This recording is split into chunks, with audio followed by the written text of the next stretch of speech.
Hi and welcome to another Ferndale Live. It's September, middle of September. Often thought of as a time that's actually not worth really gardening, but actually so much to do, so many things that are good fun as well. And if you're new to gardening, then it's very much a time where you probably don't know what you should be doing now. So we're going to be touching on a few of the best things to be doing, the more fun things, the simple things to do as well. Going to touch on autumn lawns, pests and diseases, which I don't normally do a lot on, but there's the blight things coming back again. Houseplants, really important points about houseplants and what you should be doing at this time of year and what you definitely shouldn't be doing at this time of year. That's really important. We get the do not do these things now. But also then spring flowering bulbs, because spring flowering bulbs are just the simplest form of gardening to do. They are everything in the bulb. And I can show you here with these hyacinths that within, you know what an onion looks like when you cut it in half? Well, this is the same with a bulb, because that bulb there has everything in it to flower. So all you have to do is plant it. And then it will just come up next spring, somewhere between January or late January and through to May on some tulips, depending on the variety. So you can actually have flower bulbs in flower from February in this area, this Sheffield area, all the way through to about May time. Now, these are particularly interesting for me because that's going to have to wait and see what they look like next spring. But a black tulip, there's certain colours that don't come out well in plants. Blue's one of them. But a black tulip, did I say tulip? It's a hyacinth, of course.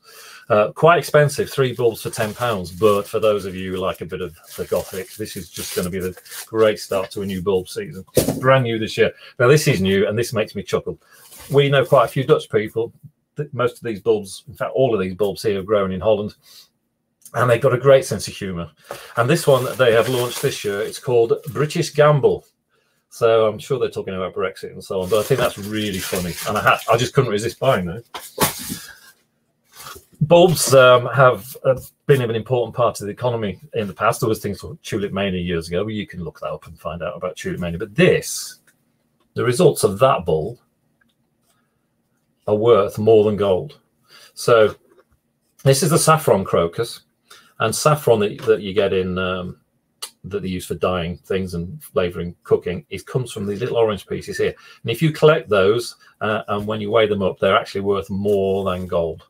So, and a bit of fun, great thing to do with kids and say, we're going to grow some gold. They may not completely understand, but again, it's dead easy to do. One of the most popular bulbs, because you tend to see them at Chelsea Flower Show every year, are the alliums. And if you've never grown them before, buy a mixed pack, because mixed packs are dead easy to do, and they're very reliable. Have horrible leaves on them, so plant them amongst other plants, because you don't really want to see the leaves. So plant them amongst other plants. The leaves look tatty and they go brown and look horrible. Whereas these shoot up, some of them up to 3 or 4 feet, with these big pom-pom heads on the top. Dead easy to grow, very hardy. You can put them in now. They're absolutely brilliant. The easiest form of gardening, though, is just mixtures that are done for you. So let me give you an example here. This one here is in a pack that's called, I never get this the right way around, called lasagna planting. And you can see here the idea is that you put layers of bulbs in. So then they gradually grow and then they come out like that. It's dead easy. You don't have to select the plants, the bulbs. They're already done for you. There's 100 days of flower there, because actually, although the picture shows them all flowering together, they will flower at different times. So you can see how you get this continuity of plants coming. Dead easy, nice big pot. Compost, not bulb fibre. Perhaps talk about that in a minute. Just a reminder, you can ask questions on Facebook, and all you need to do is just type them in the comments. I'll see them here and I'll answer them. So if you've got any topical questions or any problems at the moment, please ask away. So just dead easy, 100 days of flowers. I mean, that's such a long period and such good value. So on the same idea of bulbs ready mixed for you, there's more than one company's range now doing bulbs for wildlife. Now, you think in the spring there's not a lot of insects around, but actually you get a mild period in March. Bumblebees started coming out, and we do need to get bumblebees, support them. And the early ones that come out, I've got to find some flowers that they can refuel themselves after Christmas or after winter. So what bulbs for particularly bees and the early butterflies are fantastic. And then this set here called, go the right way, balcony collection, is short ones that you can again put in a pot. that way. Done for you. You don't have to think about it. Fairly bold colours there, but dead easy to do. I like this idea, cut flower collection. So you often buy flower bulbs or flowers like tulips in florists and so on, but you can grow your own there. All come in separate packets, so you can separate them out or you can mix them up. This is probably the most popular one, the fragrant collection, because anything that's got scent is just so good in the garden. So really good one there. Again, all done for you. All you need to do is plant them. And all the instructions on the back of these. Really good tip on bulbs. You find the bulb, always plant it, the top of it, twice the depth of the bulb. So if the bulb's 1 inch from top to bottom, the top must be 2 inches down. And it's a really good way. You can go a bit deeper, but don't put them any shallower. What tends to happen is the roots push them back out of the soil. So on the back of here, this mixed pack here, you've got all the different planting heights in there. So again, you can do your own stand you're planting if you want to, or you can separate them around the garden. But 40 bulbs, and again, weeks and weeks and weeks of flowers with them. So this is the time to start putting them in. Tulips should be probably planted a bit later because they sometimes are a bit prone to slugs, because the slugs sort of bury the way into them. So hang on to those and put those in November. But everything else can be planted now, and they're a really great way of getting going. So don't forget, if you've got any questions, you can put your questions out there now on the comments, and I'll see them and I'll answer the questions. Now, this year, like most years, to be honest, lawns have struggled a bit. We've had the extremely hot, dry weather for such a long period, all the way through the spring and well into June, July, and then it's been very wet since then. So moss is on the increase, and the lawns are quite strong, but they're a bit patchy in places. And if there's one feed of the year that's worth doing, it's the autumn one. Now, this one's an autumn and spring feed because it's very low in nutrient. It's slow releasing as well, so you can use it in the spring. But if you can feed now, your lawn will be so much stronger for next year. Now, this one doesn't include a moss killer, but some of them do, so that it will also kill the autumn moss as well. Definitely worth thinking about if your lawn's looking a bit tatty at the moment. And also, if you've got bare patches, if you rake the moss out, this is a fantastic time for grass seed sowing because the soil's really warm. It's increasingly going to be moist now from now onwards, although the forecast for the next few days is fantastic and really warm again. But we're going to definitely be increasing the amount of rain over the next few weeks, and because of that, the grass seed gets going. You're unlikely to be using the lawn as much as normal, so it gives it a bit of a chance to settle in and get growing. Tip with it, if you're doing patches, it's really important that you don't just sow the patch. You know, you've got a patch like that, but sow around as well. So loosen the soil up in the patch, in the hole, but also loosen the soil with a fork. You don't need to go about 1 inch down into the soil, and scatter the seed beyond the hole that you've got, the patch you've got in the lawn, because otherwise you end up with these bright green taller sections, and you really want to spread it out, a bit like when you're painting and mixing paint as an artist rather than painting the house. You want to blend it into the lawn that we've got there already. So really important. So I'm going to just go on to houseplants, because the problem with houseplants is we've gone from 2 weeks ago, definitely summer, longer days, definitely days longer than nights. The plants are still using a lot of water, but by next weekend, or just after next weekend, we'll have gone into longer nights than days. So, and the plants will not use the amount of water. They have these little holes under the leaves, or mostly underneath the leaves, called stomata, and they won't open in the dark. So if it's dark, they can't evaporate the water out. It's really important from now on, really be careful with your watering. If you've been watering heavily up to now, within the next week, you could easily overwater plants, house plants. And this is, we will then see within the next 3 to 4, 5 weeks, people going, I don't know what I've done with house plants. They'll bring them in, and it's always they've been overwatered. What happens is the roots get killed. And once the roots are killed, the plant can't take moisture up. So the first thing you see is a wilting house plant. And that the natural instinct is to go, oh, the plant's short of water. You put more water on it, makes it worse. It's like keeping a plant in a house, in a pot cover. If there's water in the bottom, you will get overwatering. So be very careful with your watering from now on. If you want a really good tip on how to know how much water a plant needs, learn it and find out its botanical Latin name, and then look it up. So go onto Wikipedia and find those plants and it will tell you where it comes from. And then you can translate that. So if a plant comes from the tropical rainforests, you know that it's going to be regularly watered, it's going to be humid, and it's probably going to be warm. If it comes from the Mediterranean or desert condition, it's going to be rain occasionally, drying out in between, and lots of sunshine. So that starts to give you a clue at home how much water to give it. Now, I had somebody the other day say that they were, but if you've got central heating on, then the plants are going to use a lot of water. But remember what I said, that as the days get shorter and the stomata, the little holes under the leaves, don't open, then you are stuck because it can't evaporate the moisture. So even in the hotter conditions, having central heating on, the plants still could get overwatered.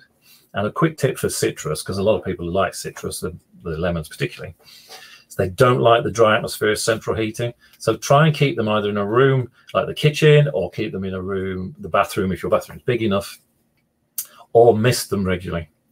It's a good tip as well to put your houseplants together, because they'll create their own microclimate. The humidity will stay trapped rather than spread them out across your windowsill. Just had a comment here, and it's from Eleanor. Busy on the allotment, but works later. What can I plant or sow now on the allotment? It's really quite a tricky one because we're running out of day length. But there's some really good winter lettuce that you can sow now. You can plant plants, but you can't sow a lot now, so that's the difficulty. Unless you've got a greenhouse, then you can extend the season with some of the hardier winter plants. But what you can do, if you've got bare patches in your allotments or vegetable plots, you can sow what they call green manure. Now, this is a mixture of seeds, often with nitrogen fixing plants in there, like clover, a type of clover. And you sow and you get this green sward growing, and then you dig it in before you start planting. So what you're doing is you're improving the soil, because when you dig it in, it fertilizes the soil. Very organic, very good for the garden. So not that well used, not that used often. May struggle a bit to find the seeds. You may have to get them online. I think we've had them before, but this is a good one to sow now. Mentioned houseplants, really important. Just going back to houseplants, do not repot houseplants now. Now, the tendency is we've come out of the garden in the next few weeks, and our attention will perhaps naturally fall to houseplants. And you suddenly go, oh, the orchid's looking jammed in the pot, or this looks tight and there's roots coming out the bottom.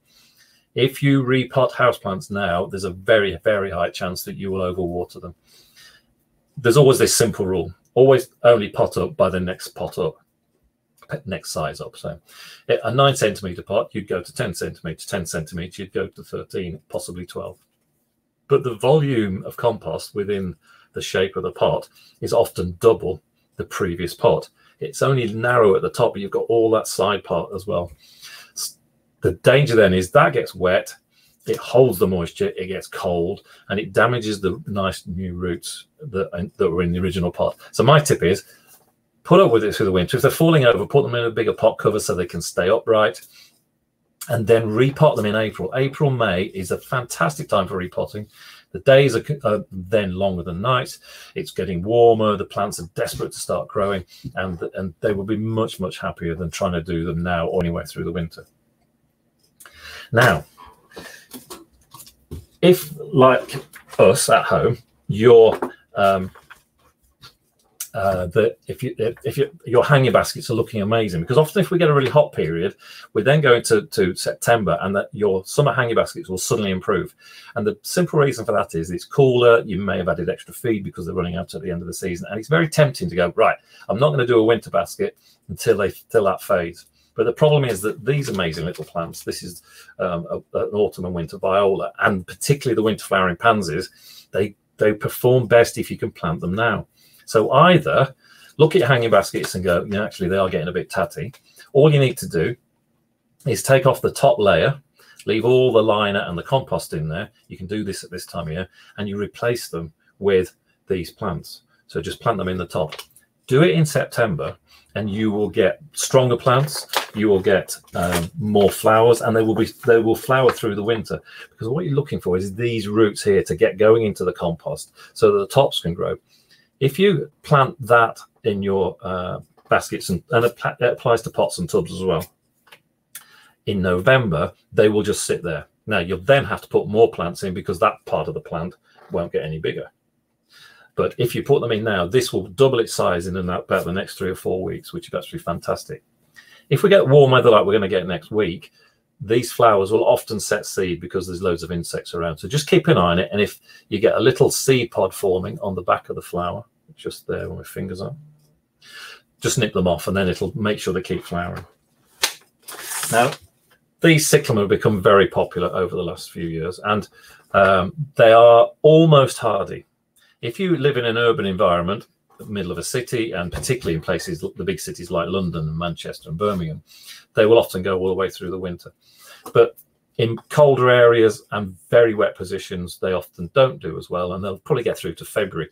But the Americans have an attitude of planting from now up until Christmas, because often the winters are so cold, so they can't have plants flowering through the winter. So you could do an autumn version.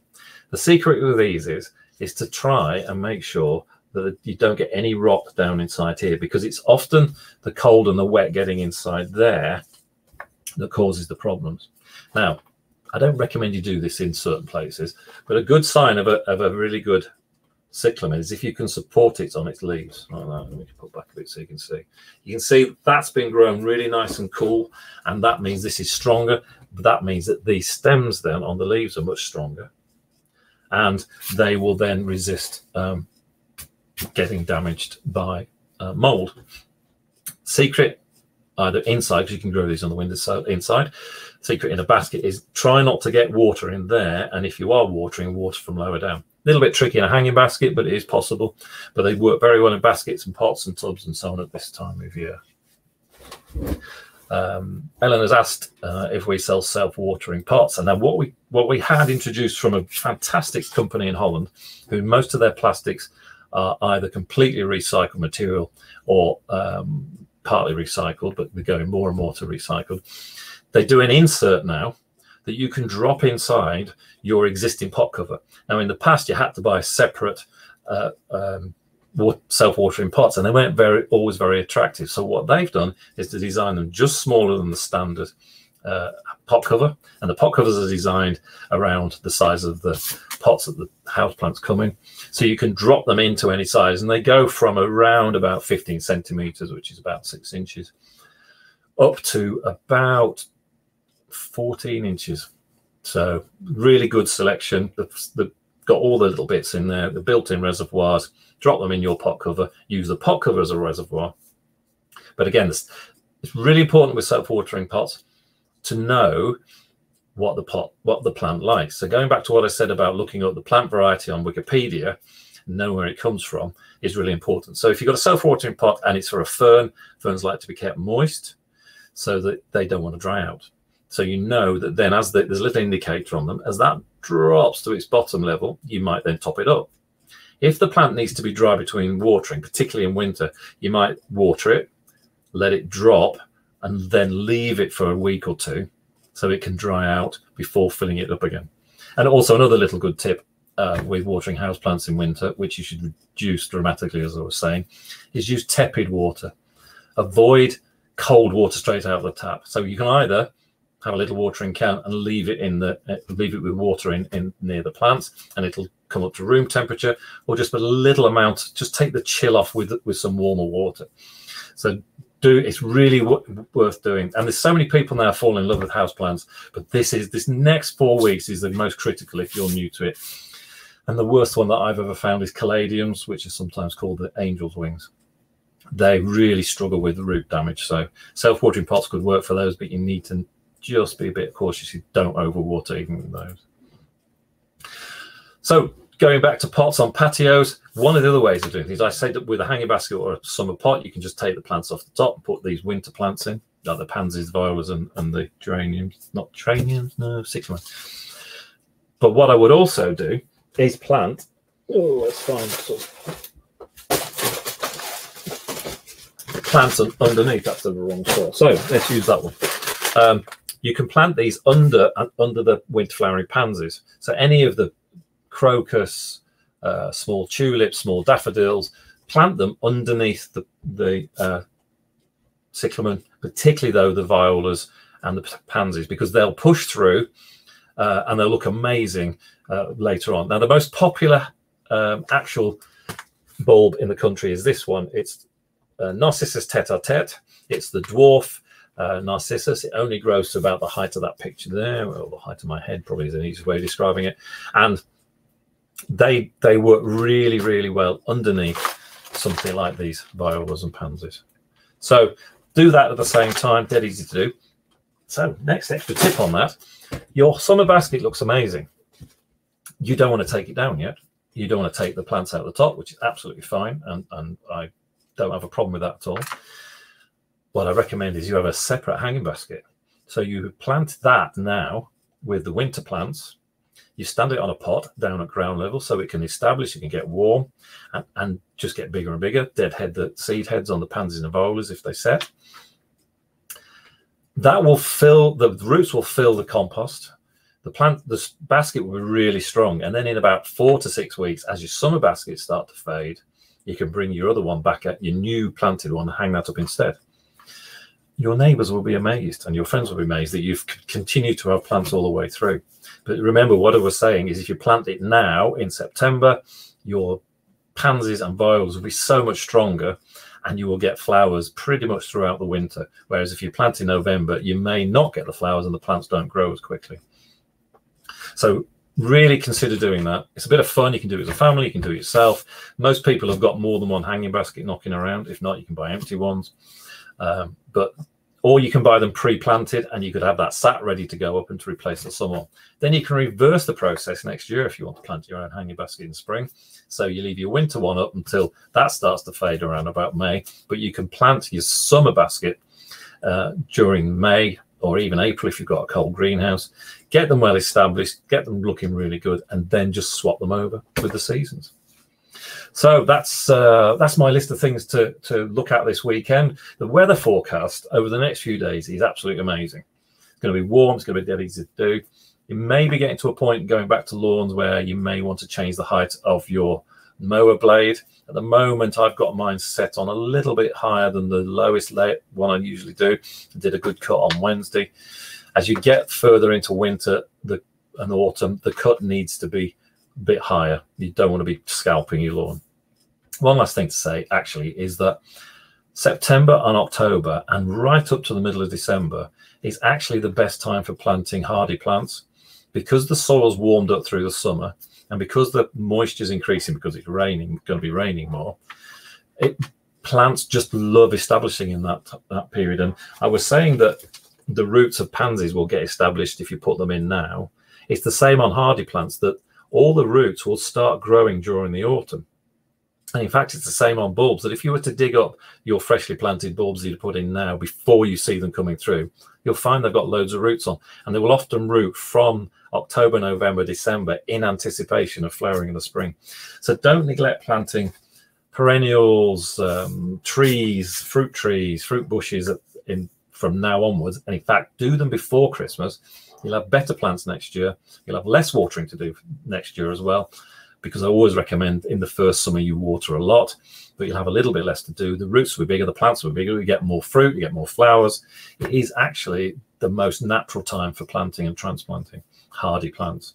Not so much tender plants, they're not going to survive the winter. But hardy plants love the warm conditions that we've got over the next few weeks. Not warm to us because we put coats on and stuff, but from a plant point of view, even those that lose their leaves, their roots will start growing. So don't neglect this period. And if you've never planted at this time of year, you've probably missed loads of different colourful plants in garden centres and nurseries that you've never seen because you're never there to see them.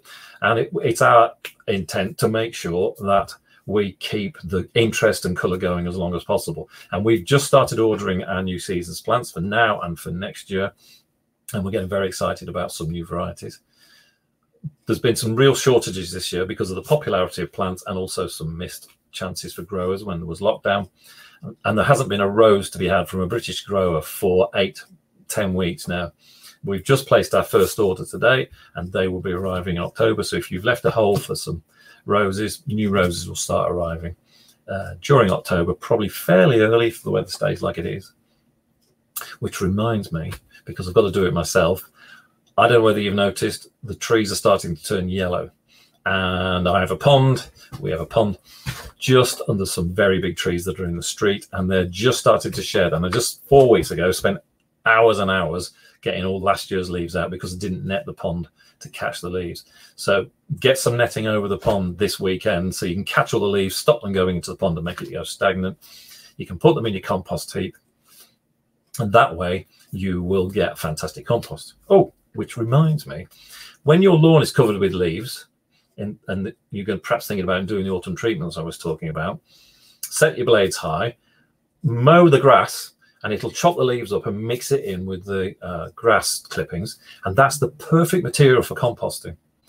So do that over the next few weeks. You might do it 2 or 3 times just to collect them up. Do not leave the leaves on your lawn because they will kill the grass. You'll end up with holes, and then in the spring you'll have all these patchy places. You'll have to do more sowing. Just keep getting the leaves off, and rather than raking them off, unless you want to do the exercise, mow them up, chop them up with the lawnmower, mix it in with the grass, and have a, if you've not got a compost heap, you must have a compost heap. It's one of the best things to have in a garden because it's free compost, and you can then start digging that back in to your garden once it's composted. And the bigger it is, the warmer it gets, the more red worms you pick, the better it is. They'll work their way through. Red worms, you say? I don't know what you're on about. You know, when you're digging in the garden or you're planting, you'll see these little worms. They're about up to 3 inches long. They're red, a red, deep red colour. They're like a compost worm. So have a little bucket to one side. Don't use a flower pot because they crawl out the bottom. Throw them in there. Chuck them in a compost heap. They will start breeding. You can use them for fishing if you like fishing. But they'll work their way up the compost heap in the top 6 inches. So as you add to the top, they move their way up. When you come to empty the compost heap, take the top 6 inches off, throw it to one side, take all the good new compost you've got, go and use it to put the 6-inch top layer back in, and then it will then start to work their way back up. So I hope that's been helpful. We'll be back on in about 2 to 3, probably 3 weeks time with some similar ideas, but also some things you can be doing now and things that are going on. Still loads of good plants to put in. Gardens are looking fantastic this year, but I bet you've got a few gaps. Don't neglect this autumn period. It is really, really the best time for planting for the plants. You'll have less watering to do. The plants get bigger. Get your summer bedding out, or be thinking about it, or have a second pot or basket. It's really important to get the pansies in now. They are so much better. I wrote a really popular article on our website about when's the best time to plant pansies. I'll try and put a link into that afterwards so you can go and have a read of it, and it'll give a bit more information. But if you're doing it now, you'll have the best show, particularly if you put it in your front garden.